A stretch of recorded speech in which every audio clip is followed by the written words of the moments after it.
श्री शिवाय नमस्तुभ्यम। भगवान शिव, माता पार्वती आप सब पर अपनी कृपा दृष्टि बनाए रखें। इसी प्रार्थना के साथ शुरू करते हैं आज का अध्याय। सूत जी आज माता जगत जननी उमा के विषय में बताते हुए उनकी कथा मधुकैटभ वध और महाकाली वर्णन संबंधित कथा सुनाते हुए आज का अध्याय प्रारंभ करते हैं। सूत जी बोले, हे मुनिवर, अब मैं आपको जगत जननी माँ उमा के विषय में बताता हूँ। स्वारोचिष नामक मनवंतर में वीरत नाम के एक राजा हुए हैं।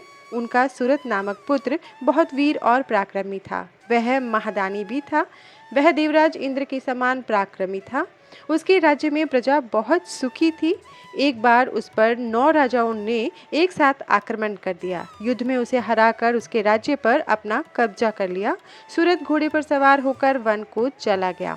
वन में राजा सूरत ने एक बहुत सुंदर आश्रम देखा। वहां पर जीव जंतु शांत वातावरण में विचरण कर रहे थे। आश्रम में स्वागत पाकर राजा वहीं रहने लगा। एक दिन की बात है, राजा सूरत मन ही मन यह विचार करने लगा कि मैं अपने दुर्भाग्य के कारण अपना राज्य खो बैठा हूँ। सूरत यह सोच ही रहा था कि तभी आश्रम में एक वैश्य आया। वह आकर राजा के पास बैठ गया। उसे दुखी देखकर राजा ने उससे उनके दुख का कारण पूछा। तब वैश्य की आंखों से आंसू निकले और बोला, राजन, मैं समाधि नामक वैश्य हूँ। मैं अत्यंत धनाढ़ कुल में उत्पन्न हुआ हूँ, परंतु मेरे पुत्र पौत्रादि ने धन के लालच में मुझे घर से बाहर निकाल दिया। राजा सूरत और वैश्य समाधि आपस में बात ही कर रहे थे कि वहाँ ऋषि मेधा आ गए और बोले, राजन, इस संसार में सबको आकर्षित और मोहित करने वाली सनातनी माया देवी सत्य रूपा ही है। वे ही इस जगत की रचना, पालन और संहार करती है। प्रलय के समय भगवान श्री हरि विष्णु शेष नैया पर योग निद्रा में सोए हुए थे। उसी समय उनके कान के मैल से 2 राक्षस प्रकट हो गए। उनके नाम मधु और कैटभ थे। वे दोनों राक्षस विष्णु जी के नाभि कमल में स्थित ब्रह्मा जी को मारने के लिए दौड़े। उन महादैत्यों को इस प्रकार अपनी ओर आता देखकर ब्रह्मा जी महामाया देवी परमेश्वरी का ध्यान करके उनकी स्तुति करने लगे। वे बोले, हे महामाया, हे शरणागत की रक्षा करने वाली देवी, इन महादैत्यों से मेरी रक्षा कीजिए। मैं आपको बारंबार प्रणाम करता हूँ। आप मधु कैटभ दोनों दैत्यों को मोहित करें और नारायण श्री हरि विष्णु को जगाकर मेरी रक्षा करें। इस प्रकार ब्रह्मा जी की स्तुति एवं प्रार्थना से खुश होकर महामाया देवी फाल्गुन माह की शुक्ल पक्ष की द्वादशी को प्रकट होकर संसार में महाकाली नाम से जगत प्रसिद्ध हुई। तभी देवी ने ब्रह्मा जी को प्राण रक्षा का आश्वासन दिया। योग माया के रूप में वे विष्णु जी के नेत्रों से बाहर आई और विष्णु जी जाग गए। उन दैत्यों को देखकर क्रोधित श्री हरि उन्हें मारने दौड़े। तब वे बोले, हमारा वध आप वहीं पर कर पाएंगे जहां पर पृथ्वी पर जल न हो। तब भगवान विष्णु ने मधु और कैटभ नामक दोनों महादैत्यों को अपनी जांघाओं पर लिटाकर अपने सुदर्शन चक्र से उनका सिर काटकर ब्रह्मा जी की रक्षा की। इस प्रकार ऋषि बोले, दैत्यों के कुल में जन्मे महादैत्य रंभासुर का महिषासुर नामक पुत्र महावीर और पराक्रमी था। उसने समस्त देवताओं को युद्ध में परास्त करके स्वर्ग पर अपना अधिकार स्थापित किया था। तब सभी देवता दुखी होकर ब्रह्मा जी और विष्णु जी को अपने साथ लेकर भगवान शिव के पास पहुंचे। उन्होंने भगवान शिव को सारी बातें विस्तार पूर्वक बताई। सारी कथा सुनने के उपरांत क्रोधित भगवान शिव की आंखों और मुख से एक दिव्य तेज उत्पन्न हुआ। उस तेज में सब देवताओं ने अपना अपना तेज मिलाया, जिससे देवी महामाया जगदम्बा का प्रादुर्भाव हुआ। उन्हें देखकर देवताओं की प्रसन्नता की कोई सीमा न रही। सबने देवी को अपने आयुध एवं आभूषण भेंट किए। ब्रह्मा जी, विष्णु और शिव जी सहित समस्त देवताओं की अनेक शक्तियां ग्रहण करने के पश्चात देवी ने जोर का अट्टहास और गर्जना की। देवी की गर्जना से धरती, आकाश और पाताल गूंज गए। उस गर्जना को सुनकर देव शत्रु दैत्यों ने अपने अपने हथियार उठा लिए। देखते ही देखते देवी जगदम्बा दैत्यों से युद्ध करने पहुंच गई। दैत्यों और देवी के बीच घोर संग्राम होने लगा। देवी जगदम्बा ने शूल, शक्ति, तोमर आदि शस्त्रों से लाखों दैत्यों का विनाश कर दिया। पराक्रमी देवी को देखकर दैत्य सेना भयभीत होकर इधर उधर भागने लगी। तब महिषासुर ने आकर देवी जगदम्बा को ललकारा।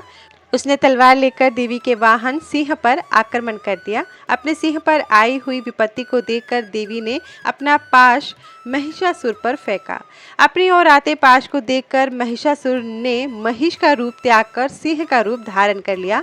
देवी जगदम्बा ने यह देखकर झपट कर उसका सिर धड़ से अलग कर दिया, परंतु महिषासुर फिर भी न मरा और रूप बदल बदल कर देवी से युद्ध करने लगा और उनके सिंह को परेशान करने लगा। इस प्रकार देवी और महिषासुर का युद्ध बहुत लंबे समय तक चला। उनके इस भयानक युद्ध से पूरा त्रिलोक कांप उठा। सारे जीव जंतु दुखी हो गए। तब देवी उछलकर महिषासुर पर चढ़ गई। उन्होंने अपने पैरों से महिषासुर को कुचल दिया और अपने त्रिशूल से उसकी जीवा काट दी। इस प्रकार देवी जगदम्बा ने महिषासुर का वध कर त्रिलोकी को उसके आतंक से मुक्ति दिलाई। सभी देवता हर्षित होकर देवी की स्तुति करने लगे। सारी दिशाओं से पुष्प वर्षा होने लगी। इसके बाद ऋषि धूम्रलोचन चंडमुंड और रक्त बीज के वध से संबंधित कथा बताते हुए कहते हैं, शुंभ और निशुंभ नामक दोनों पराक्रमी दैत्यों ने अपने अत्याचारों से पूरे जगत को दुखी कर रखा था। सभी जीव जंतु, मनुष्यगण एवं देवता उसके अत्याचारों से परेशान हो चुके थे। तब देवता अत्यंत परेशान होकर हिमालय पर श्री पार्वती जी की शरण में गए और देवी की स्तुति करने लगे। वे बोले, हे कल्याणकारी देवी भवानी, हम सब आपकी शरण में आए हैं। मातेश्वरी, हमारी रक्षा कीजिए। शुंभ निशुंभ के आतंक एवं अत्याचारों से त्रिलोक को मुक्त कराइए। देवताओं की स्तुति सुनकर देवी ने अपने शरीर से एक तेज उत्पन्न किया और एक कुमारिका प्रकट हुई। सब देवताओं ने हाथ जोड़कर और सिर झुकाकर देवी की स्तुति की। तब पार्वती जी बोली, देवगण, मेरे कोष से निकलने के कारण ये कौशिकी नाम से प्रसिद्ध होगी और मातंगी नाम से जगत प्रसिद्ध होंगी। यह कहकर देवी अंतर्धान हो गई और देवता अपने स्थानों को लौट गए। देवी कौशिकी वही हिमालय की गुफा में रहने लगी। एक दिन शुंभ और निशुंभ के सेवकों ने उन्हें देख लिया। तब उन्होंने जाकर शुंभ और निशुंभ से उनके रूप सौंदर्य की प्रशंसा की और कहा कि वह तो नारियों में रतन है, उसे आपके महल की शोभा बढ़ानी चाहिए। तब देवी की प्रशंसा सुनकर शुंभ और निशुंभ ने अपना दूत वहां भेजा। तब दूत ने जाकर देवी से कहा, मेरे स्वामी शुंभ और निशुंभ आपके रूप की प्रशंसा सुनकर आपसे विवाह करना चाहते हैं। उन्होंने विवाह का प्रस्ताव लेकर मुझे यहाँ भेजा है। दूत की बात सुनकर देवी बोली, हे दूत, जाकर तुम अपने स्वामियों से कहो कि मैंने यह प्रतिज्ञा कर रखी है कि जो भी मुझे युद्ध में परास्त कर देगा मैं उसी से विवाह करूंगी। अपने स्वामियों से कहो आकर मुझसे युद्ध करे और मुझे हराकर अपने साथ ले जाए। दूत ने शुंभ निशुंभ को सारी बातों से अवगत कराया। सारी बातें सुनकर शुंभ और निशुंभ क्रोधित हो गए। उन्होंने अपने सेनापति धूम्रलोचन को आदेश दिया कि तुम उस नारी को यहाँ लेकर आओ। यदि वह प्यार से न आए तो जबरदस्ती उसे उठा लाना। अपने स्वामी की आज्ञा पाकर धूम्रलोचन हिमालय पर्वत पर देवी को लेने पहुंचा। जब देवी कौशिकी ने चलने से मना कर दिया तो वह देवी पर शस्त्र लेकर झपटा। देवी ने उसे भस्म कर दिया और सिंह ने दैत्य सेना को तितर बितर कर दिया। जब शुंभ और निशुंभ को धूम्रलोचन के मारे जाने का समाचार मिला तो वे गुस्से से भर गए। उन्होंने चंडमुंड और रक्तबीज को देवी को लाने के लिए भेजा और आदेश दिया कि यदि वह न आए तो उसका वध कर देना। वे दैत्य देवी के पास गए और बोले, सुंदरी, तुम प्रेम पूर्वक शुंभ और निशुंभ में से किसी एक को अपना पति बना लो और खुशी से राज्य करो। यह सुनकर देवी बोली, हे दैत्यों, मैं तो सूक्ष्म प्रकृति हूँ। ब्रह्मा विष्णु सहित सभी देवता मेरी आराधना और स्तुति करते हैं। यदि तुम में शक्ति हो तो मुझे युद्ध में हराकर जहाँ चाहो ले जा सकते हो। देवी, यदि आप ऐसा ही चाहती हैं तो ठीक है। यह कहकर दैत्यों ने देवी पर वाणों की वर्षा करनी शुरू कर दी। तब क्रोधित देवी ने अपने खड्ग से चंडमुंड और रक्तबीज का वध कर दिया। इस पर राजा ने कहा, चंडमुंड और रक्तबीज के मर जाने पर शुंभ निशुंभ ने क्या किया? तो ऋषि बोले, जब शुंभ निशुंभ को पता चला कि चंडमुंड और रक्तबीज को देवी ने मार दिया है तब वे स्वयं अस्त्र शस्त्र से सुसज्जित होकर युद्ध भूमि की ओर चल दिए। जब देवी कौशिकी ने देखा कि शुंभ और निशुंभ अपनी सेना के साथ युद्ध करने आ गए हैं तो उन्होंने घंटा बजा दिया। इस ध्वनि को सुनकर देवी का सिंह गर्जना करने लगा। देवी ने भी धनुष हाथों में लेकर बाणों की वर्षा आरंभ कर दी। जब शुंभ और निशुंभ ने देवी कौशिकी के अद्भुत रूप सौंदर्य को देखा तब देवी को देखकर वे बोले, हे सुंदरी, आप इस कोमल शरीर के साथ युद्ध करेंगी? उनकी बात सुनकर देवी ने अत्यंत क्रोधित होकर बाण, त्रिशूल एवं परशु से एक साथ उन पर आक्रमण प्रारंभ कर दिया। देखते ही देखते युद्ध क्षेत्र में रक्त की नदियां बह निकली। दैत्य सेना देवी के प्रहारों के सम्मुख फीकी पड़ने लगी। दैत्य इधर उधर भागने लगे। अपनी विशाल सेना को इस प्रकार भयभीत होकर इधर उधर भागते हुए देखकर निशुंभ देवी के सम्मुख जाकर बोला, देवी, यदि तुम युद्ध करना ही चाहती हो तो मुझसे करो, बेचारे सिपाहियों को क्यों मार रही हो। यह कहकर निशुंभ ने देवी पर बाण की वर्षा शुरू कर दी। देवी ने भी उत्तर में बाण वर्षा आरंभ कर दी। उन्होंने अपने बाणों से निशुंभ के सभी अस्त्र शस्त्र काट दिए। तब उन्होंने विष बुझे बाणों से निशुंभ को मार गिराया। अपने भाई निशुंभ को इस प्रकार देवी के हाथों मरते देखकर शुंभ स्वयं देवी से युद्ध करने आगे आया। उसे सामने देखकर चंडिका देवी ने भयानक अट्टहास किया, जिसे सुनकर दैत्य सेना भयभीत हो गई। तब शुंभ ने प्रज्वलित शक्ति से देवी पर आक्रमण किया। देवी ने अपने बाणों से उसके टुकड़े टुकड़े कर दिए और हाथ में त्रिशूल लेकर उसे शुंभ की छाती में घोंप दिया। तत्पश्चात घायल शुंभ देवी को मारने के लिए दौड़ा, परंतु देवी ने चक्र से उसका सिर काट दिया। यह देखकर अन्य दैत्य पाताल लोक को चले गए। इसके बाद सूत जी उमा देवी की उत्पत्ति और प्रादुर्भाव की कथा सुनाते हुए कहते हैं, एक बार की बात है, देवताओं की युद्ध में विजय हुई। विजय होकर देवताओं को बहुत घमंड हो गया और वे अपनी बहादुरी की प्रशंसा करने लगे। तभी एक कूप के रूप में तेज प्रकट हो गया। उस तेज को एकाएक देखकर देवता घबरा गए। देवराज इंद्र ने उस तेज की परीक्षा लेने के लिए सर्वप्रथम वायुदेव को वहां भेजा। वायुदेव उस तेज की परीक्षा लेने के लिए वहां पहुंचे। उन्होंने तेज के पास जाकर पूछा, तू कौन है? तब तेज ने भी यही प्रश्न वायु से किया। वायुदेव ने अहंकार से कहा, मैं इस जगत का प्राण हूँ, मेरे द्वारा ही यह जगत चल रहा है। यह सुनकर तेज ने कहा कि इस तिनके को जलाकर दिखाओ तो मैं तुम्हें शक्तिशाली समझ सकता हूँ। परंतु वायुदेव अपनी सारी ताकत लगाकर भी उस तिनके को हिला भी नहीं सके। तब लज्जित होकर हारे हुए वे देवराज इंद्र के पास पहुंचे। देवराज इंद्र को जब यह बातें ज्ञात हुई तो उन्होंने एक एक करके सब देवताओं को उस तेज की परीक्षा लेने के लिए भेजा, लेकिन सभी देवता परास्त होकर वापस आ गए। तब स्वयं इंद्र उस दिव्य तेज की परीक्षा लेने के लिए गए। जैसे ही इंद्र उस स्थान पर पहुंचे, वह तेज अंतर्धान हो गया। यह देखकर देवेंद्र आश्चर्यचकित रह गए। तब उस तेज को दिव्य और शक्तिशाली जानकर मन ही मन इंद्र उनकी स्तुति करने लगे। वे बोले, मैं आपकी शरण में आया हूँ, कृपा कर मुझे दर्शन दीजिए। चैत्र मास के शुक्ल पक्ष की नवमी के मध्याह्न का समय देवी उमा ने प्रकट होकर देवराज इंद्र को दर्शन दिए। वे बोली, हे देवराज इंद्र, ब्रह्मा, विष्णु और शिव भी मेरी स्तुति करते हैं, अन्य देवता भी मुझे पूजते हैं। मैं परब्रह्म प्रणव स्वरूप देवी हूँ। मेरी ही कृपा से तुम्हें विजयश्री प्राप्त हुई है, इसलिए अपने अभिमान और घमंड को त्याग कर मेरा स्मरण करो। यह कहकर देवी शांत हो गई। यह सुनकर देवताओं ने देवी उमा की स्तुति करनी आरंभ कर दी। देवता बोले, हे महामाया, हे जगदम्बा, आप हमें क्षमा करें। हम दोनों हाथ जोड़कर आपकी शरण में आए हैं। हमसे जो गलती हो गई है उसे भूलकर हम पर अपनी कृपा दृष्टि रखें। यह कहकर देवता देवी माँ की स्तुति करने लगे। इसके बाद शताक्षी अवतार का वर्णन करते हुए सूर्य इस प्रकार कहते हैं, ऋषिगण, एक बार की बात है, एक महापराक्रमी रुद्र के पुत्र दुर्गम ने ब्रह्मा जी की कठोर तपस्या की। उसने ब्रह्मा जी से वरदान में वेद प्राप्त कर लिए। वह अपने को महाशक्तिशाली समझने लगा और वह देवताओं को कष्ट देने लगा। उसने पृथ्वी पर उपद्रव करने प्रारंभ कर दिए। वेदों के न रहने पर सारी क्रियाएं चली गई। ब्राह्मणों ने धर्म का त्याग कर दिया। प्रजा पर यह संकट आया हुआ देखकर सभी देवता देवी उमा की शरण में गए। देवता स्तुति करते हुए बोले, हे महादुर्गे, हे जगदम्बिके, जिस प्रकार आपने शुंभ निशुंभ का वध करके हमारी रक्षा की, उसी प्रकार इस दुष्ट का भी वध करके अपने शरणागतों की रक्षा कीजिए। इस प्रकार देवताओं की स्तुति सुनकर देवी की आंखों से आंसू बहे। तब उस जल की धाराओं से धरती पुनः हरी भरी हो गई। वृक्ष और औषधियां फलने फूलने लगी।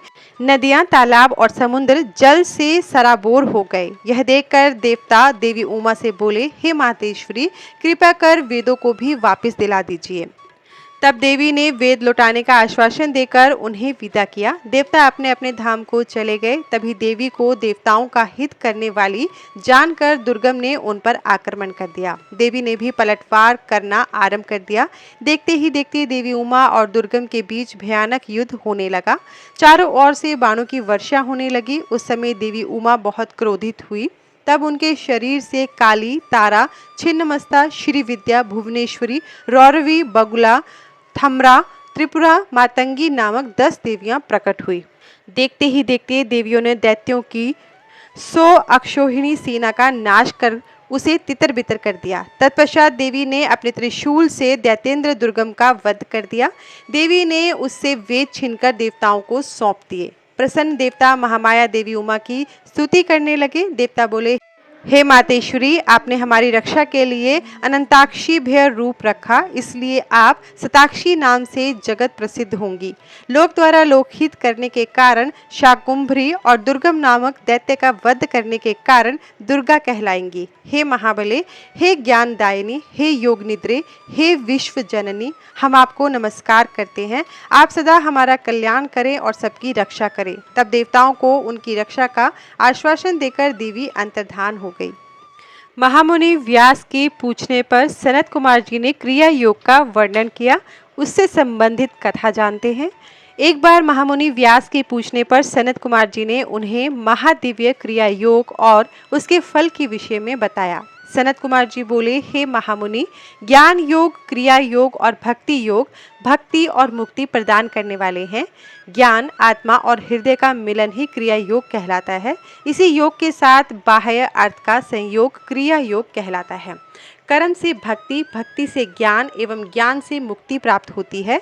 योग ही मुक्ति का एकमात्र मार्ग है। पत्थर, लकड़ी एवं मृतिका से देवी का मंदिर बनवाएं। प्रतिदिन यज्ञ करने से 1 सा पुण्य प्राप्त होता है। इस लोक में श्री पार्वती जी की मूर्ति का निर्माण कराने वाला निश्चय ही दुर्गा लोक को जाता है। देवी का मंदिर बनवाने से पुण्य की प्राप्ति होती है। देवी की मूर्ति की स्थापना कर उसके चारों ओर पंचाहना देवी की स्थापना करने से असंख्य पुण्य की प्राप्ति होती है।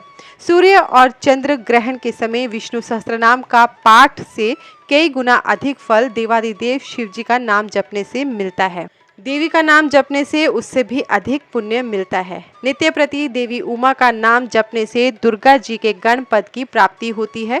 जो मनुष्य माँ उमा का धूप दीप नैवेद्य से पूजन करते हैं, मंदिर को लीपते हैं या उसे साफ करते हैं, उन्हें उमा लोक की प्राप्ति होती है। कृष्ण पक्ष की अष्टमी नवमी को श्री सूक्त, देवी सूक्त आदि का पाठ कर देवी पर पुष्प अर्पित किए जाते हैं। देवी को कमल का पुष्प या सोना चांदी अर्पित करने से परम गति की प्राप्ति होती है। चैत्र शुक्ला तृतीया को माँ उमा का व्रत करने से जीवन मरण के चक्र के बंधनों से मुक्ति मिल जाती है। वैशाख मास के शुक्ल पक्ष की तृतीया तिथि को अक्षय तृतीया नाम से जाना जाता है और इस दिन रथोत्सव मनाना चाहिए। देवी की मूर्ति स्थापित करके देवी का पूजन करने के पश्चात उनसे प्रार्थना करें, हे देवी, आप हमारा पालन करने वाली हैं, हम पर प्रसन्न हो और हमारे पूजन को स्वीकार करें। हमें इस लोक में सुख देकर अपना धाम प्रदान करें। आश्विन माह के शुक्ल पक्ष में नवरात्र का व्रत किया जाता है। यह उत्तम व्रत सभी कामनाओं को पूर्ण करने वाला तथा मनोरथ सिद्ध करने वाला है। इसी पुण्य कल्याणकारी व्रत को करने से विरत के पुत्र सुरथ राजा बने। समाधि नामक वैश्य को मुक्ति प्राप्त हुई। इसी प्रकार विधि विधान से नवरात्र व्रत को पूरा करने से सभी अभिष्ट फलों की प्राप्ति होती है। इस व्रत को करने से देवी उमा स्त्रियों के सौभाग्य की रक्षा करती है तथा इस व्रत के प्रभाव से विद्या, धन, पुत्र आदि की प्राप्ति होती है। इस प्रकार उमा संहिता का पवित्र भक्तिमय स्वरूप मैंने आपको सुनाया है। इसे पढ़ने एवं सुनने से कामनाएं पूरी होती हैं और सब सुख भोग कर मनुष्य परम धाम को प्राप्त करता है। श्री कैलाश संहिता प्रारंभ। जो प्रधान प्रकृति और पुरुष के सृष्टि, पालन और संहार के कारण है, उन पार्वती देवी एवं देवादिदेव भगवान शिव को उनके गण और पुत्रों सहित बारंबार प्रणाम है। श्री कैलाश संहिता में प्रारंभ में व्यास जी एवं शौनक जी की वार्ता से प्रारंभ होता है।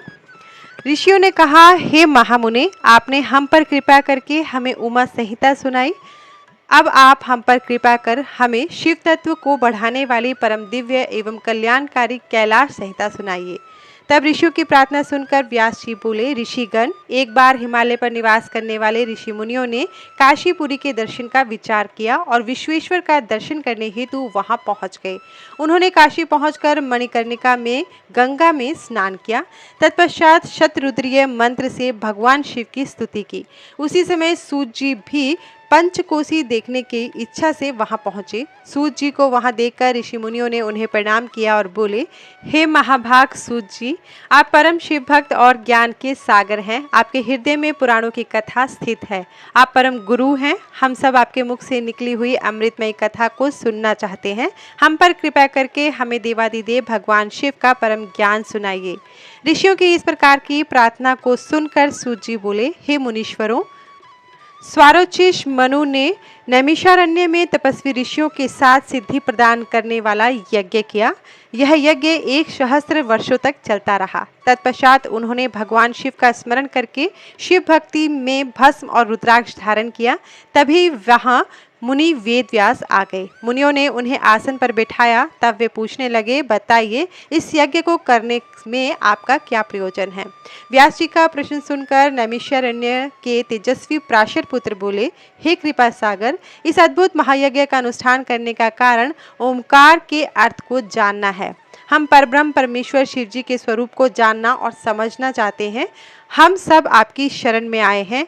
हम अल्प बुद्धियों के संदेह को दूर करें और हमें शिव ज्ञान प्रदान कर हमारी जीवन रूपी नाव को पार करा दें। हमारी एकमात्र इच्छा शिव तत्व जानने की है। मुनिगणों सहित पराशर पुत्र की इस प्रकार की गई प्रार्थना सुनकर महामुनि व्यास जी प्रसन्न होकर उन्हें ओमकार रूप भगवान शिव का पार्वती सहित मन में स्मरण करते हुए बोलने लगे। व्यास जी बोले, हे मुनिवर, भगवान शिव का वास्तविक ज्ञान ही प्रणव अर्थ को प्रकाशित करने वाला है। शिव जी का यह ज्ञान उसी को प्राप्त होता है जिस पर शिव जी की विशेष कृपा होती है। प्राचीन समय में दाक्षायणी सती ने अपने पति भगवान शिव की निंदा सुनकर अपने शरीर त्याग दिया था। उन्होंने हिमालय के घर जन्म लिया। देवऋषि नारद की प्रेरणा से शिव जी की तपस्या कर उन्हें प्रसन्न कर पति रूप में प्राप्त किया। एक दिन भगवान शिव देवी पार्वती के साथ कैलाश पर्वत पर बैठे हुए थे। देवी पार्वती ने शिव जी से कहा, हे देव, आप मुझे मंत्र दीक्षा देकर विशुद्ध तत्व प्रदान करें। श्री पार्वती जी के वचन सुनकर शिव जी बोले, हे देवी, मैं आपकी इच्छा अवश्य पूरी करूंगा। यह कहकर उन्होंने पार्वती जी को प्रणव मंत्र प्रदान किया, परंतु देवी इससे संतुष्ट न हुई। बोली, प्रभु, आपने मुझे ओमकार रहित उपदेश दिया है, मुझे प्रणव की प्राकट्य कथा भी बताइए। वेदों में इसे कैसे वर्णित किया गया है, इसकी व्यापकता और कला तथा पंचात्मकता के बारे में भी विस्तार से बताइए। इस प्रणव की उपासना कैसे और कहाँ की जाती है, इसके अनुष्ठान की विधि, स्थान और इससे मिलने वाले फल के बारे में भी मेरा ज्ञान बढ़ाने की कृपा करें। स्वामी, कृपा कर मुझे इस तत्व से अवगत कराकर मेरे श्री ज्ञान में अभिवृद्धि करें। देवी पार्वती के इस विनयपूर्ण प्रार्थना को सुनकर शिव जी उन्हें प्रणव की पूर्ण कथा सुनाने के लिए तैयार हो गए। भगवान शिव बोले, हे प्राण प्रिय, हे देवी, आपकी इच्छा पूरी करना मेरा धर्म है। आपकी प्रसन्नता के लिए मैं आपको प्रणव कथा सुनाता हूँ। प्रणव को जानने वाला शिव तत्व का भी ज्ञाता हो जाता है। प्रणव मंत्र सब मंत्रों का बीज मंत्र है। यही प्रणव सर्वज्ञ और सबका करता है। ओम नामक इस एक अक्षरीय मंत्र में शिव सदा ही विद्यमान रहता है। इस संसार की सभी वस्तुएं गुणमयी होते हुए भी स्थावर और जड़ात्मक दिखाई पड़ती हैं। यही प्रणव का अर्थ है। यह ओम मंत्र ही सब अर्थों का साधक है। इसी अकार प्रणव में शिव अर्थात मैं सर्वप्रथम इस जगत का निर्माण करता हूँ। वही शिव ही प्राण रूप और प्रणव शिव रूप है। मैं ही ब्रह्म ऋषि और एकाक्षर रूप हूँ। इस संसार में प्रणव ही सबका करता है। मुमुक्षु ही इस निर्विकार परमेश्वर प्रणव को जान और समझ सकते हैं। प्रणव मंत्र ही सभी मंत्रों में सर्वश्रेष्ठ है और शिवमणि माना जाता है। यही ओमकार मैं काशी में प्राण त्याग देने वालों को प्रदान करता हूँ। इसे जानने वाले को परम सिद्धि प्राप्त होती है। इस पवित्र प्रणव रूपी ओमकार मंत्र को प्राप्त करने के लिए सर्वप्रथम कला का उद्धार करें। जो पहले अकार को प्राप्त कर चुके हों उन्हें निवृत्त कला की प्राप्ति का विधान करना चाहिए। तत्पश्चात उकार में ईंधन, मकार में काल कला, नाद में दंड और बिंदु में ईश्वर कला का उद्धार करने का उपाय करें। ऐसे ही पंचवर्णीय प्रणव का उद्धार होता है। इन 3 मात्राओं और बिंदु नाद का जाप करने से प्राणियों को मुक्ति और मोक्ष की प्राप्ति होती है। यही मंत्र सबके हृदयों में प्राण बनकर जीवन प्रदान करता है। फिर यही ओम हो जाता है। इसी ओम का वर्णन वेदों में भी है और यही ओमकार भी है। इसी के आकार के रजोगुण से ब्रह्मा, ऊकार से प्रकृति, सत्य गुण से जगत के पालन करता श्री हरि और मकार से पुरुष तथा तमोगुण से पापियों का संहार करने वाले शिव उत्पन्न होते हैं। तत्पश्चात साक्षात महेश्वर जो बिंदु रूप है और नाद रूप है का प्राकट्य होता है। यही सब पर कृपा करने वाले हैं। इसलिए जब भी शांत चित्त से ध्यान लगाएं उस समय नाद रूपी शिव का ही स्मरण करें। वे ही साक्षात मंगल रूप हैं। यह शिव ही सर्वज्ञ, सत्य के कर्ता, सर्वेश, निर्मल, अविनाशी, अद्वैत और पर ब्रह्म है। वही व्यापक हैं और हर जगह स्थित हैं। इसलिए हमेशा सद्य, वामदेव, घोर, पुरुष, ऐशान नामक ब्रह्म स्वरूप का ही स्मरण करें। यही मेरी मूर्ति है। यही प्रणव मंत्र की उत्पत्ति और पद्धति है। इसके आगे शिव जी कहते हैं, हे देवी पार्वती, अब मैं तुम्हें संन्यास और आहनिक क्रम के विषय में बताता हूँ। सर्वप्रथम सुबह ब्रह्म मुहूर्त में उठें और अपने आराध्य गुरु के चरणों का स्मरण कर उनके मनोहर रूप को नमस्कार करें। हाथ जोड़कर उनसे विनती करें और कहें कि भगवान, सुबह से लेकर रात तक मैं जो भी कार्य करता हूँ उसमें आपकी ही प्रेरणा शामिल है। वही मुझे हर मुश्किल कार्य को करने की शक्ति और सामर्थ्य प्रदान करने वाली है। किसी भी कार्य को करने का आप ही मुझे बल प्रदान करते हैं। हम आपकी पूजा करते हैं, कृपा कर हमारी पूजा स्वीकार करें। यह कहकर गुरु से आज्ञा लेकर आसन पर बैठे। आसन पर बैठकर प्राणायाम करें। आसन में ध्यान लगाएं और 6 चक्रों का स्मरण करते हुए उन चक्रों के बीच में मुझ सच्चिदानंद निर्गुण ब्रह्म और अनामय रुद्र शिव का चिंतन करें। तत्पश्चात ध्यान एवं पूजन से निवृत्त होने के बाद ही अपने अन्य कार्य करने आरंभ करें। सर्वप्रथम उठकर देवादिदेव सर्वेश्वर का ध्यान करना भक्ति मुक्ति प्रदान करने वाला है। इसलिए ध्यान के बाद ही अन्य कार्य करने चाहिए। फिर अपने नित्य प्रतिदिन के कार्यों को करें। स्नान करने के पश्चात पुनः गुरु द्वारा बताई विधि के अनुसार पंचाक्षरी मंत्र का जाप करें। ओमकार का मन में ध्यान करते हुए 3 बार अर्घ्य दें। तत्पश्चात ओम नमः शिवाय मंत्र का 108 बार जाप करते हुए 12 बार तर्पण करें। फिर आचमन करके 3 बार प्राणायाम करें। पूजा के लिए पूजा स्थान पर जाते समय मौन अवस्था में हाथ पैर धोकर ही जाएं। प्रवेश करते समय दाहिने पैर को ही आगे रखें। संन्यास मंडल की विधि बताते हुए ईश्वर कहते हैं, पूजा के स्थान में प्रवेश करने के पश्चात उस स्थान की धरती को लीपे। 4 वस्त्रों को लेकर चौकों के समान की कल्पना करें। ताल पत्र के समान लंबे चौड़े बराबर 13 भाग करें। चौथे मंडल में पश्चिम की ओर मुंह करके बैठे। पूर्व की तरफ से सूत्र लेकर दक्षिण और उत्तर के क्रम में 14 सूत्र बिछाएं। इस प्रकार 169 कोण हो जाएंगे। इन्हीं कोणों के बीच कणिका के मध्य दलाष्टक होता है। तत्पश्चात दल संधि को श्वेत, पीली, काली और लाल करें। कर्णिका में प्रणव अर्थ बताने वाले मंत्र लिखें। उसके ऊपर अमरीश, मध्य में महाकाल और उसके सिर के निकट दंड लिखें। उसके बाद ईश्वर का नाम लिखें। फिर श्याम अर्थात काले रंग के सिंहासन और पीले रंग से श्रीकंठ को रंग कर अमरीश को लाल और महाकाल को काला रंग करें। ईश्वर को सफेद रंग से लिखें। ऐसा लाल यंत्र संध्योजा मंत्र से दान करें। फिर नाद से ईशान को भेद कर अग्नि क्रम से बाहरी पंक्ति को ग्रहण करें। 4 कोणों को श्वेत और लाल धातु रंग से रंग कर 4 दरवाजे बनाएं। इन दरवाजों के चारों ओर पीले रंग हो। दक्षिण दिशा के कोष्ठ में 8 दल का कमल रखें। इस प्रकार विधि विधान से सभी दिशाओं के मंडल को अंकित करके सूर्य देव की पूजा करें। अब भगवान शिव न्यास वर्णन करते हुए कहते हैं, भगवान शिव बोले, ऋषिगण, कमल की रचना कर शक्ति कमल की रचना करें और चतुर्थी विभक्ति सहित अंत में नमः लगाकर शक्ति कमलाय नमः का उच्चारण करते हुए वस्तुओं को धारण करके गुरु को नमस्कार करें।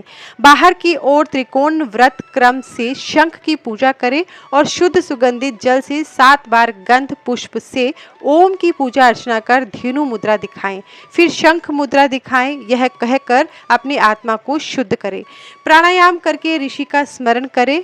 अंग न्यास करने के बाद अस्त्र मंत्र से अग्निकोण के कमल का प्रेक्षण करें। दक्षिण में स्थापित कमल का पूजन सफेद वस्तुओं से ही करें। तत्पश्चात इसकी चारों तरफ से पूजा करें। इसके बाद इसके बाद सौर योग पीठ को पूजे। सिंहासन पर मूल मंत्र से मूलाधार में आसन पर बैठकर पिंगला नाड़ी के प्रवाह से शक्ति उठाएं।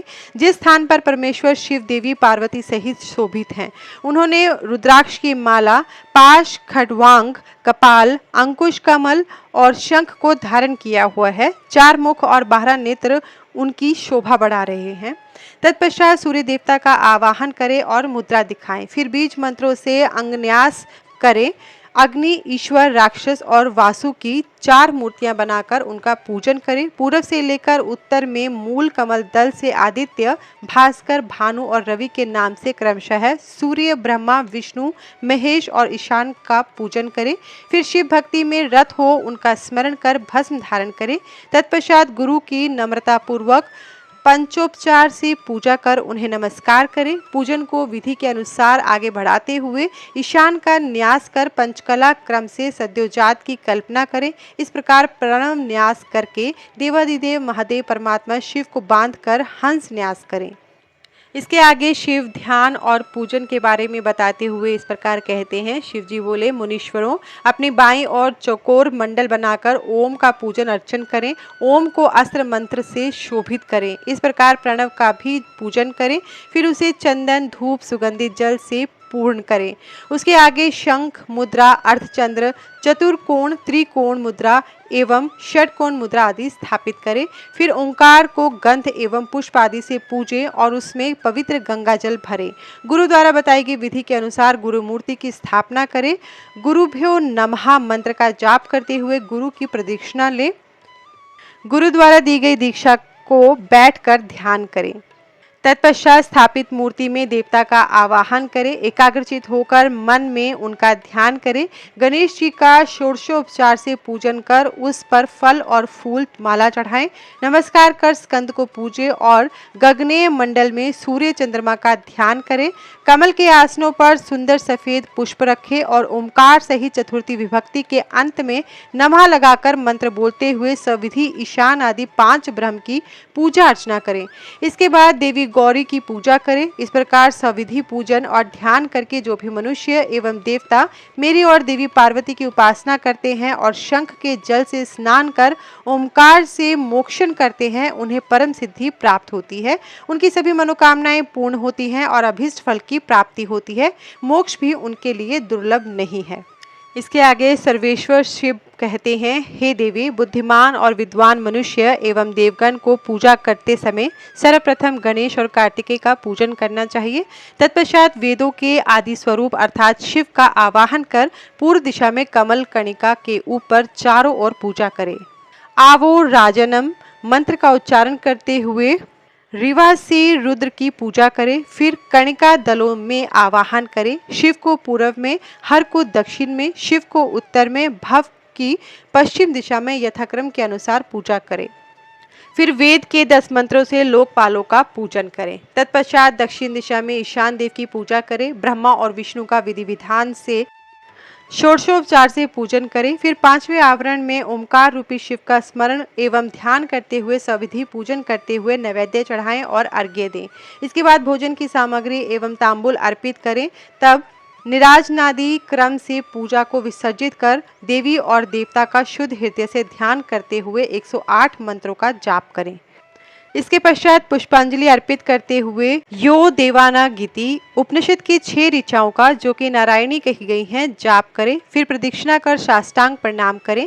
आसन पर बैठकर शिव नाम को 8 बार जपें। यह सब क्रिया पूर्ण करने के पश्चात त्रिलोकीनाथ कल्याणकारी भगवान शिव से प्रार्थना करें, हे भगवान, हे शिव शंभो, मैंने आपकी पूरी क्षमता एवं श्रद्धा से आपकी पूजा और आराधना की है। यह कहते हुए शंख के जल और पुष्पों को चढ़ाएं। फिर अर्घ्य देकर 8 बार नाम जप करें। शिव के अनेक नाम और ओमकार। शिव जी बोले, हे देवी, शिव, महेश्वर, रुद्र, पितामह, संसार, वैद्य, सर्वज्ञ और परमात्मा, ये देवादिदेव महादेव के मुख्य 8 नाम हैं। इन्हें 8 नामों का प्रतिदिन जाप करना चाहिए। शिव, शंकर और महादेव, ये सभी नाम शिव स्वरूप ही हैं। उपाधि युक्त होने के कारण शिव के अनेक नाम हैं। वे परिशुद्धात्मा हैं, शिव के विशाल और अनगिनत गुणों के कारण ही उन्हें ईश्वर की संज्ञा दी गई है। 23 तत्वों से परे प्रकृति और प्रकृति से परे 25वां पुरुष है। इसी को वाच्य वाचक के भाव से वेद में ओमकार कहते हैं। वेद में जानने योग्य आत्म स्वरूप वेदांत में प्रतिष्ठित ही परमेश्वर है।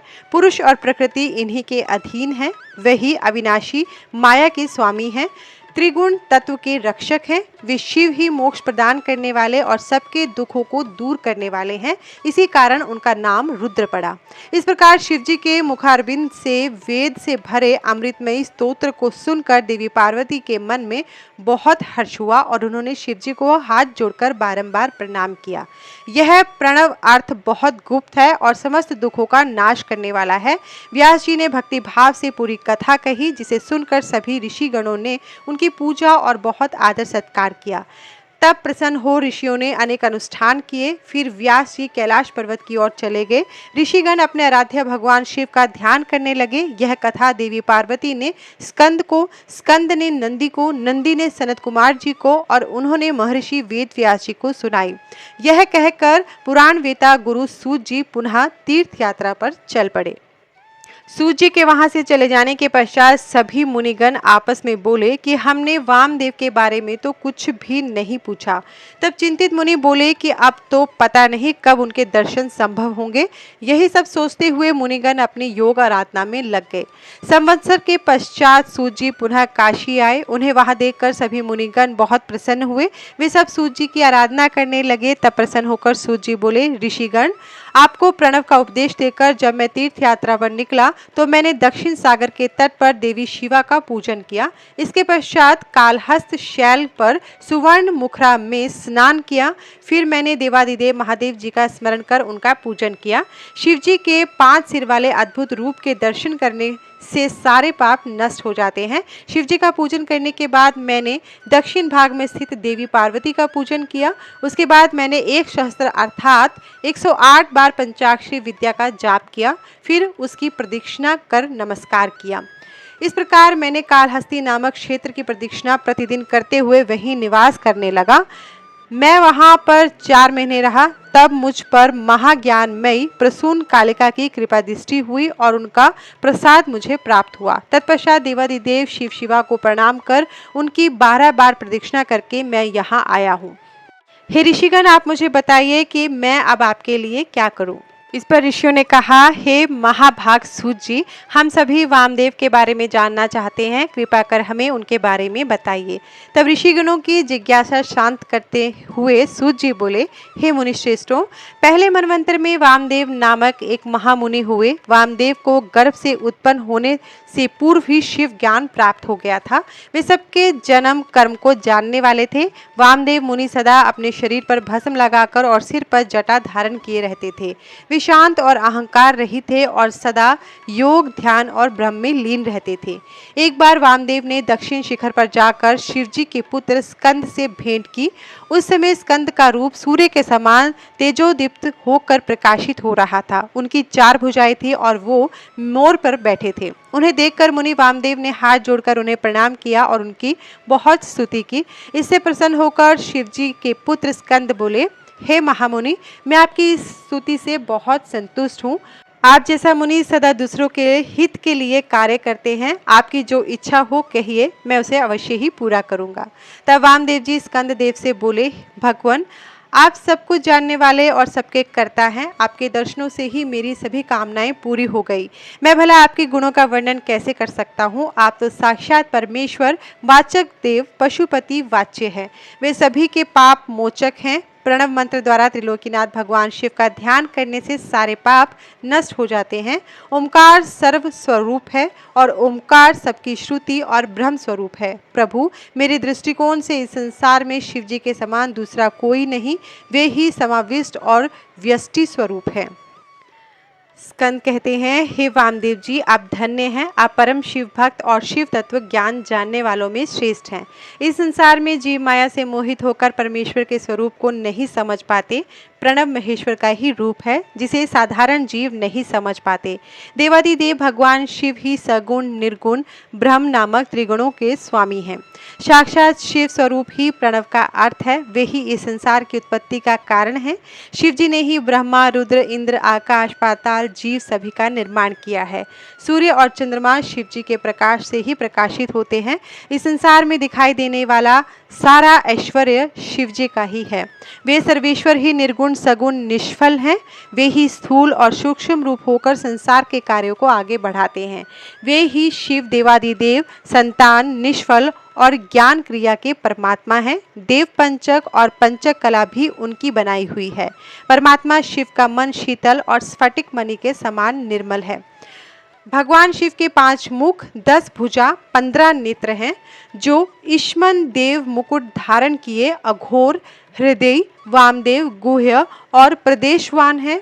वे परमेश्वर शिव ही सद्यपात, तन मूर्ति, साक्षात, संपूर्ण, निष्फल और मूर्ति नामक 6 प्रकार का स्वरूप धारण करने वाले हैं।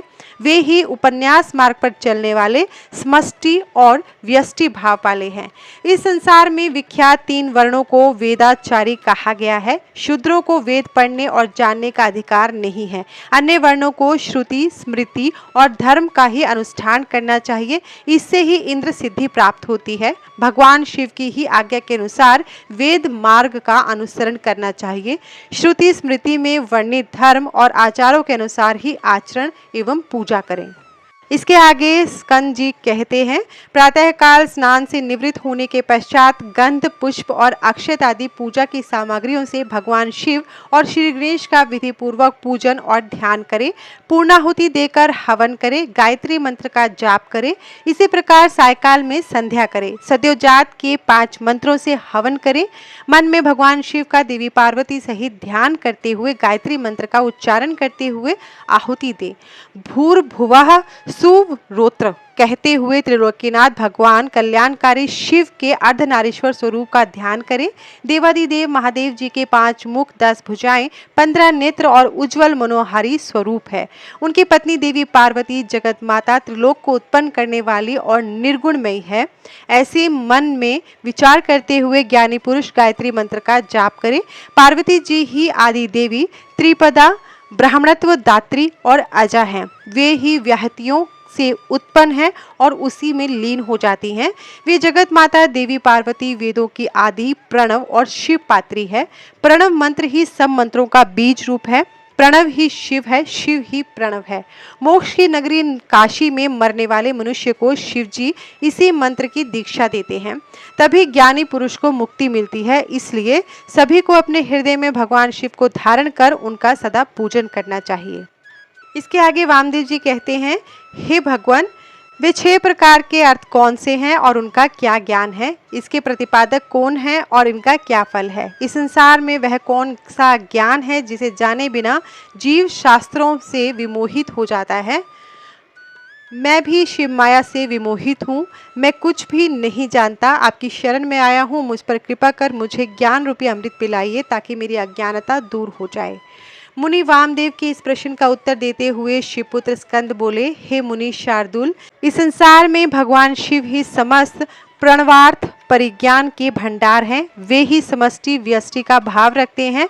अब मैं एक ही परिज्ञान के 6 अर्थों का वर्णन करता हूँ, जिनमें पहला मंत्र रूप, दूसरा भाव, तीसरा देवार्थ, चौथा प्रपंचार्थ, 5वां गुरु रूप और 6ठा शिष्य के आत्मानुरूप कार्य है। पहला स्वर अकार, दूसरा उकार, तीसरा मकार है।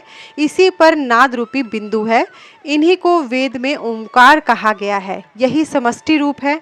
नाद में ही सबकी समष्टि है। अकार, उकार और मकार ये सब बिंदु नाद के आदि हैं। व्यष्टि रूप में सिद्ध होकर ओंकार की उत्पत्ति होती है, जो शिवजी का याचक है। इसी प्रकार ओंकार रूपी 5 वर्णों की समष्टि कला भी शिवजी की वाचक है। जो त्रिलोकीनाथ भगवान शिव के उपदेश मार्ग का अनुसरण करते हैं, उन्हें अवश्य ही शिव पद की प्राप्ति होती है। प्रणव मंत्र शिव का ही रूप है। इसके आगे भगवान स्कंद बोलते हैं, त्रिलोकीनाथ कल्याणकारी भगवान शिव ही इस संसार के सृष्टिकर्ता और आकाश के अधिपति हैं। वे ही समष्टि हैं और वे ही व्यष्टि भी हैं। उन्हीं देवादिदेव सदाशिव से महेश्वर की उत्पत्ति हुई।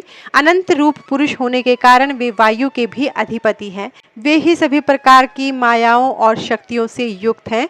ईश्वर, विश्वेश्वर, परमेश्वर, सर्वेश्वर, यही चतुष्टय व्यष्टि रूप कहा गया है। यही श्रेष्ठ तिरोभाव चक्र कहा जाता है। तिरोभाव दो प्रकार का होता है, रुद्रादि, गोचर एवं जीव समूह का शरीर रूप। पाप और पुण्य जब तक इस संसार में है तब तक इसमें कर्म की साम्यता रहती है। इसी में अनुग्रह करने की सामर्थ्य होती है। इसी विभु में तिरोभाव और कर्म की साम्यता होती है। वही कल्याणकारी भगवान शिव ही साक्षात परब्रह्म, निर्विकल्प और निरामय स्वरूप है। तिरोभाव के शांति कला में तिरोभाव चक्र को महेश्वर के अधिष्ठित उत्तम पद कहा गया है। महेश्वर के चरणों की सच्चे हृदय से भक्ति करने वाले को यही पद प्राप्त होता है। उन्हीं महेश्वर के 1000वें अंश से रुद्र उत्पन्न हुए हैं। वे अधीर, शरीरधारी और तेज तत्व के स्वामी हैं।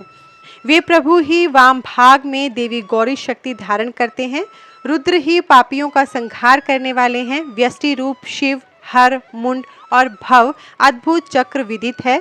ये सप्रावरण से रक्षित होते हैं। इनके ऊपर की ओर 10 गुना जल है। इस जल के मध्य में रहने वाले को श्रुति द्वारा जल मध्यसायी कहा जाता है। भगवान शिव अनुग्रह, तिरोभाव, संहार, स्थित और सृष्टि से युक्त होकर नई नई लीलाएं करते रहते हैं।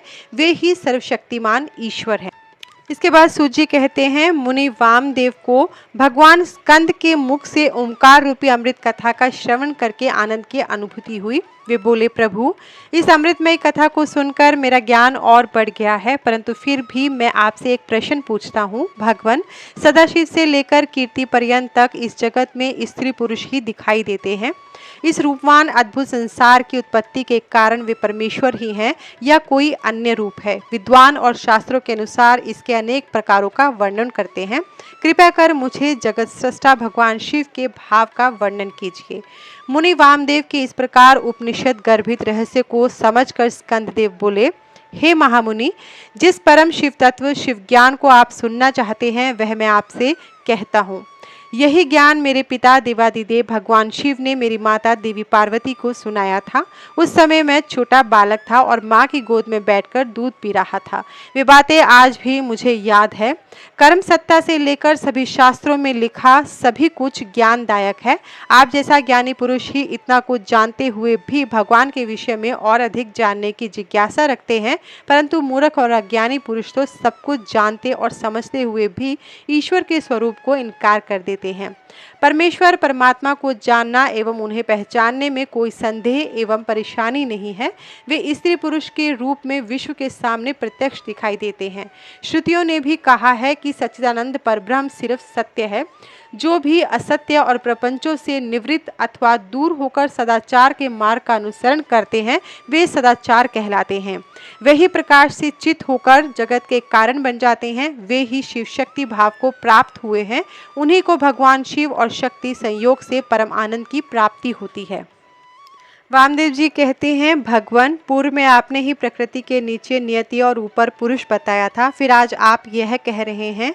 प्रभु, मेरा संशय दूर कीजिए। तब मुनि वामदेव जी के वचन सुनकर स्कंद जी बोले, हे मुने, अद्वैत सेवावाद में द्वैत सेवावाद का कोई समावेश नहीं होता। यह नश्वर और अविनाशी है। भगवान शिव ही सच्चिदानंद स्वरूप वाले परब्रह्म हैं। इन्हीं त्रिलोकीनाथ कल्याणकारी शिव को ही सर्वज्ञ, सबका कर्ता एवं त्रिवेदों का उत्पादक कहा जाता है। वे सर्वेश्वर शिव ही अपनी माया और इच्छा के अनुरूप संकुचित रूप धारण कर पांचों कला में निपुण पुरुष हो गए हैं। वे ही भोक्ता हैं जो कि प्रकृति के सभी गुणों को भोगने वाले हैं। वे ही समष्टि और चित्त प्रकृति तत्व के स्वामी हैं। प्रकृति के गुण सत्व से उत्पन्न हुए हैं। गुणों से बुद्धि और बुद्धि से ही अहंकार की उत्पत्ति होती है। तब उससे तेज और उससे मन, बुद्धि और इंद्रियों की उत्पत्ति होती है। मन के रूप को संकल्प विकलात्मक कहा गया है। बुद्धि, इंद्रिय, कान, त्वक, चक्षु, जीवा, शब्द, रूप, स्पर्श, रस, गंध प्रवृत्ति को बुद्धि और इंद्रियों में स्रोत का क्रम कहा गया है। वैचारिक अहंकार से कर्मेंद्रियों की उत्पत्ति होती है, जिन्हें मुनियों ने सूक्ष्म कहा है। फिर तन्मात्राएं और शब्द के रूप में हुए, जिनसे आकाश, वायु, अग्नि, जल और पृथ्वी की उत्पत्ति हुई है। ये ही महा पंचभूत कहलाते हैं। शब्द आदि रूप, रस, गंध उनकी तन्मात्राएं कहलाए। आकाश, वहन, पाचन, वेग आदि 5 महा कहलाए। इस प्रकार स्कंद जी का वेदांत युक्त वचन सुनकर मुनि वामदेव बहुत प्रसन्न हुए और हाथ जोड़कर पृथ्वी पर लेटकर उन्हें दंडवत प्रणाम करने लगे। उनके चरणारविंदों में उन्हें परम तत्व ज्ञान प्राप्त हो गया।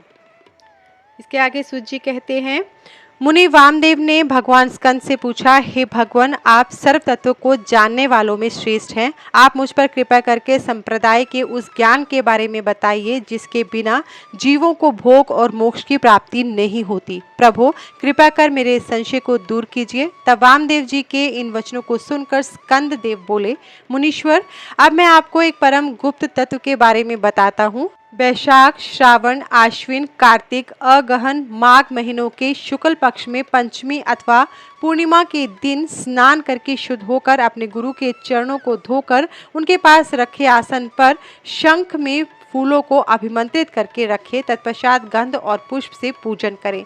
उनके समक्ष दीप प्रज्वलित करें। मुद्रा से रक्षा कर कवच को मंत्रों से आच्छादित करें। तत्पश्चात विधि पूर्वक अर्घ्य दे।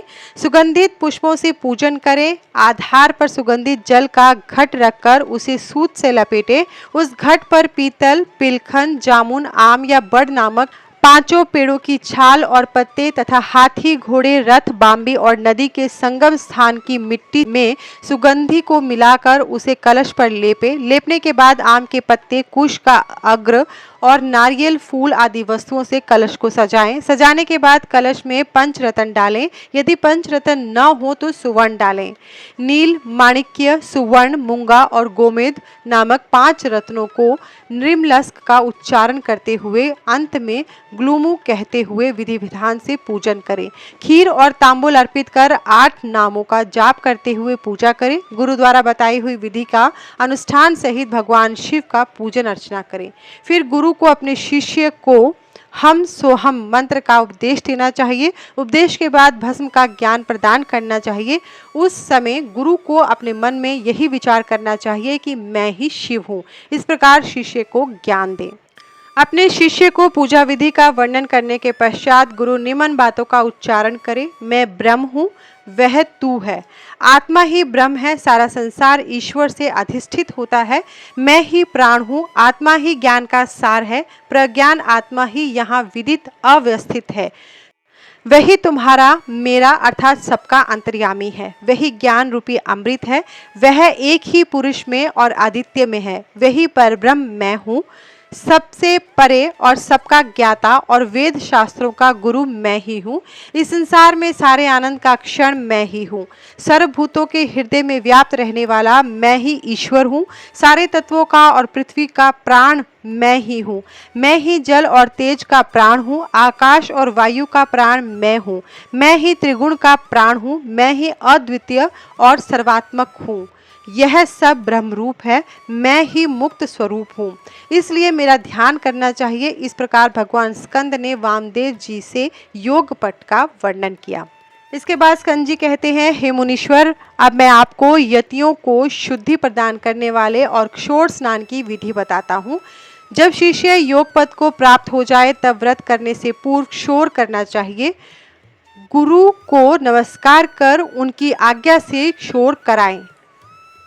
फिर नाई के कपड़े को मिट्टी और जल से धुलाएं। फिर शिव नाम का उच्चारण करते हुए हाथ की अनामिका और अंगूठे को अभिमंत्रित करें। आंखें बंद कर मंत्र का उच्चारण करें और दाहिनी ओर से क्षोर कराएं। आगे से पीछे की ओर सिर मुंडवाएं और फिर मूछें भी साफ कराएं, नाखून भी काट लें। तत्पश्चात नदी में 12 डुबकी लगाकर स्नान करें। बेल, पीपल या तुलसी के नीचे की मिट्टी लेकर उसका प्रोक्षण कर अभिमंत्रित करें। उस मिट्टी के 3 भाग करें। एक भाग से 12 बार हाथ मलकर साफ करें। दूसरे भाग की मिट्टी को सिर में मुंह तक लेप करके 12 बार जल में डुबकी लगाएं। फिर 16 बार कुल्ला कर 2 बार आचमन करें। बची हुई मिट्टी का पूरे शरीर पर लेप करें। मन में ओंकार का भक्तिपूर्वक जाप करते हुए 16 बार प्राणायाम करें। फिर ज्ञान देने वाले गुरु का ध्यान करते हुए 3 बार साष्टांग प्रणाम करें। तत्पश्चात तीर्थस्थान के जल में डुबकी लगाते हुए त्रिलोकीनाथ कल्याणकारी भगवान शिव का स्मरण करें। वे देवादिदेव महादेव जी ही संसार को तारने वाले हैं, वे ही सबका कल्याण करते हैं। इस प्रकार मैंने आपको स्नान की पूर्ण विधि बताई। मुनि वामदेव जी कहते हैं, हे भगवान स्कंद जी, मैंने सुना है कि योगियों का दाह कर्म नहीं किया जाता, उन्हें तो शुद्ध भूमि में स्थापित कर दिया जाता है, क्या यह सच है? तब मुनिवर के प्रश्न का उत्तर देते हुए असुर निकंदन स्कंद जी बोले, हे मुनिवर, यह प्रश्न एक बार महान शिव योगी भृगु ने स्वयं सर्वज्ञ त्रिलोकीनाथ भगवान शिव से किया था। उस समय जो शिवजी ने बताया था वही मैं तुम्हें बताता हूँ। यह परम ज्ञान सब साधारण मनुष्यों के लिए नहीं है। इस ज्ञान को शांत चित्त वाले परम शिव भक्त शिष्य को ही बताना चाहिए, क्योंकि महाधैर्यवान योगी जन ही समाधि अवस्था को प्राप्त कर सकते हैं और वे ही शिव रूप से परिपूर्ण होते हैं। परंतु जो योगी मुनि अपने चित्त अर्थात मन को स्थिर करने में असमर्थ होते हैं और जल्द ही अधीर हो उठते हैं, जिन्हें समाधि की अवस्था का ज्ञान प्राप्त नहीं है, ऐसे योगियों को गुरुमुख से शिवजी का ज्ञान जानकर ध्यान करना चाहिए। प्रतिदिन प्रणव मंत्र का जाप करें और भगवान शिव का स्मरण करें, तभी योगी जनों को उत्तरायण की प्राप्ति होती है। भगवान स्कंद बोले, मुनिवर, अब मैं आपको एकादशी विधि बताता हूँ। एक वेदी को लीप कर 5 मंडल बनाएं और उसमें 5 देवताओं की पूजा करें। भगवान शिव सर्वेश्वर हैं, उनकी कृपा से ही सब कार्य सिद्ध होते हैं, इसलिए हमें उनकी कृपा को नहीं भूलना चाहिए। भगवान शिव का स्वरूप मानकर शिवात्म देवताओं का ध्यान करके उनके चरणों में शंख के जल को समर्पित करें। ओम भूर्भुवः स्वः मंत्र का जाप कर धूप दीप से प्रदक्षिणा कर नमस्कार करें। फिर हाथ जोड़कर प्रार्थना करें कि भगवान आप प्रसन्न होकर यति को शिव चरणों में रक्षित करें। प्रार्थना के पश्चात प्रसाद को कन्याओं को बांट दें। इसके पश्चात यति का पावन श्राद्ध करें, क्योंकि यति का एकादिष्ट श्राद्ध नहीं होता। 4 ब्राह्मणों को आमंत्रित करें, उनके चरण धोकर शिवजी की विधि विधान के अनुसार पूजा कर उनके समक्ष ही ब्राह्मणों को भोजन कराएं। गोबर से लीपे स्थान पर रखे कुश के आसन पर बैठकर कहें कि मैं पिंडों को दान करता हूँ। ऐसा संकल्प करके 3 मंडलों का अपने परमात्मा, अंतरात्मा और आत्मा के लिए पूजा करें। मन में यह विचार करते हुए कि हमने आत्मा को पिंड दिया है, पिंडदान करें। कुश से जल छिड़क कर प्रदक्षिणा और नमस्कार करें। तत्पश्चात ब्राह्मणों को दक्षिणा दें। ऐसा करने के बाद रक्षा के लिए श्री हरि विष्णु की महापूजा करें और नारायण को बलि दें। अंत में वेदों और शास्त्रों को जानने वाले 12 ब्राह्मणों का गंध, अक्षत और पुष्पों से पूजन करें और प्रार्थना करें। कुश आसन पर पायस बलि दें। मुनि वामदेव, यह मैंने आपको एकादश की विधि बताई है। इसके आगे स्कंददेव जी बोलते हैं, मुनि वामदेव, 12वें दिन प्रातः उठकर स्नान आदि नित्य कर्मों से निवृत्त होकर भगवान शिव की पूजा अर्चना करें। मध्याह्न में ब्राह्मणों को निमंत्रण देकर उन्हें भोजन कराएं। मन में गुरु पूजन का संकल्प करें। गुरु के चरण धोकर उन्हें आसन पर बैठाकर कुशाओं और धूप दीप से आराधना करें। गुरु को नमस्कार कर मंत्र का जाप करते हुए अक्षत अर्पित करें। ब्राह्मणों को भोजन कराकर उन्हें आसन पर बैठाएं। फिर तांबूल देकर दक्षिणा में छतरी, पादुका, पंखा, चौकी और वेणुदंड देकर उनकी प्रदक्षिणा कर नमस्कार करें। उनके चरण छूकर आशीर्वाद पाकर उन्हें विदा करें। अन्य अतिथियों एवं दीन अनाथों को भोजन कराएं। इसी प्रकार प्रतिवर्ष गुरु की पूजा करें। गुरु की उत्तम आराधना से निश्चय ही शिवलोक की प्राप्ति होती है। मुनिवर, वैशंपायन, पैल, जैमिनी और सुमंतु नामक 4 महामुनि तेजस्वी व्यास के शिष्य हैं। वामदेव, अगस्त्य, पुलस्त्य और क्रतु योगीवर सनत कुमार जी के शिष्य हैं। ये सभी मुनि अद्भुत और भगवान शिव के परम भक्त हैं। इन्होंने ही 5 महाभूतों से आवृत वेदांत सिद्धांत का परम निश्चय किया है। यह मोहनाशक, ज्ञानदायक और संतोषदायक है। यह जगत का कल्याण करने वाला और लक्ष्मी प्रदान करने वाला है। त्रिलोकीनाथ कल्याणकारी भगवान शिव का ध्यान और स्मरण सदा करने से योगी जन शिव स्वरूप हो जाते हैं। ब्रह्मा, विष्णु और शिव का भजन और ध्यान करने से मनुष्यों को मोक्ष की प्राप्ति होती है और उनकी सभी कामनाएं पूरी हो जाती हैं। कल्याणकारी देवादिदेव महादेव जी की आराधना सभी दुखों का नाश कर सुख प्रदान करने वाली तथा भोग मोक्ष देने वाली है। इस प्रकार वामदेव जी को उपदेश देकर और उनसे पूजित होकर स्कंद देव अपने माता पिता का स्मरण करते हुए कैलाश पर्वत को चले गए। तब मुनिवर वामदेव भी भगवान स्कंद का अनुसरण करते हुए कैलाश पर गए। वहां पहुंचकर वामदेव मुनि ने भगवान शिव पार्वती के चरणों में अपना शीश नवाया। फिर उनके समक्ष पृथ्वी पर लेटकर अपने आराध्य सर्वेश्वर शिव और देवी पार्वती की स्तुति की और उनको शीश नवाया। तत्पश्चात भगवान शिव और माता पार्वती की कृपा पाकर वहीं रहने लगे। इस प्रकार आपको ओमकार महेश्वर का अर्थ जानकर इस परम ज्ञान को प्राप्त करके सदा प्रभु के चरणों का स्मरण करना चाहिए। वे कल्याणकारी शिव ही भक्ति और मुक्ति के दाता हैं। हे मुनीश्वरों, मैंने आपको सब कुछ बता दिया। यह कहकर वे बद्रिका आश्रम को चले गए। इसी के साथ श्री कैलाश संहिता संपूर्ण होती है। इसी के साथ आज का अध्याय समाप्त होता है। कल के अध्याय में हम पुराणों और विद्यावतार का वर्णन से प्रारंभ करेंगे। धन्यवाद।